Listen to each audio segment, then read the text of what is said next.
Drugs are menacing our society. They're threatening our values and undercutting our institutions. They're killing our children. From the beginning of our administration, we've taken strong steps to do something about this horror.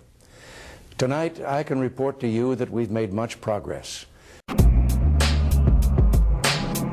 By the way, the head of the DEA, his name is Rob Bonner, who's a friend of mine throughout the first George Bush administration, documented that yes, the CIA was involved with importation of a fair amount of cocaine with regard to the Iran-Contra, etc. But it just has to happen because of the money. Let me understand what you're saying. A ton of cocaine was smuggled into the United States of America. Well, in cooperation with the CIA?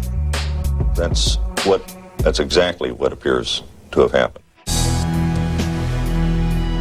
37 federal agencies are working together in a vigorous national effort. And by next year, our spending for drug law enforcement will have more than tripled from its 1981 levels.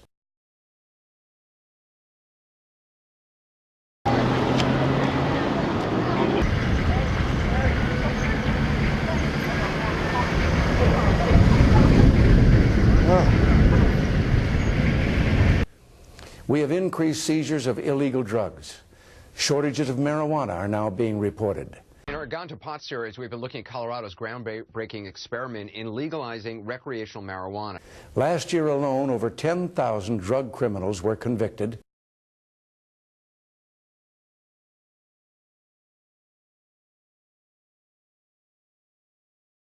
And nearly $250 million of their assets were seized by the DEA, the Drug Enforcement Administration.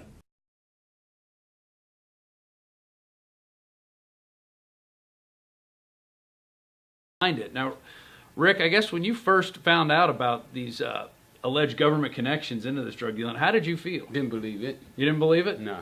And then at what point did you finally come to the realization that, yeah, it actually happened? Well, you know, I mean, even I started seeing all the evidence, and I still was like, nah. And it was only until the government said themselves that, yeah, we were involved. I mean, when I was, like, absolutely positively sure that, yeah. I'm like, they investigated themselves and they admitted that they were involved. Wow, who could not believe it now, you know?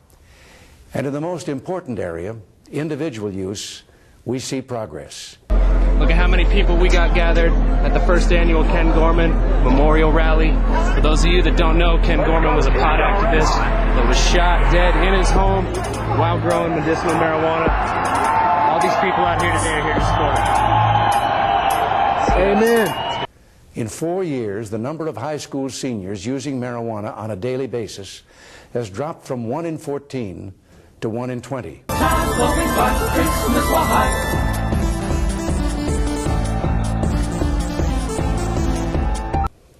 Today, there's a new epidemic, smokable cocaine, otherwise known as crack. It is an explosively destructive and often lethal substance which is crushing its users. It is an uncontrolled fire.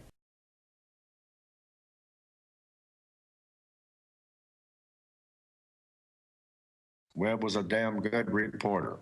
He could not connect the dots to where Sabot had direct contact that these drugs were coming in and being pilfered out of El Toro to the black community in L.A., basically Ricky Ross.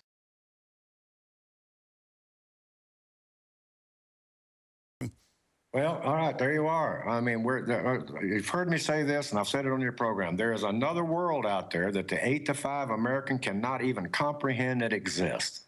And some of us guys play in that world. I call it the sandbox. And some of us don't play too smart.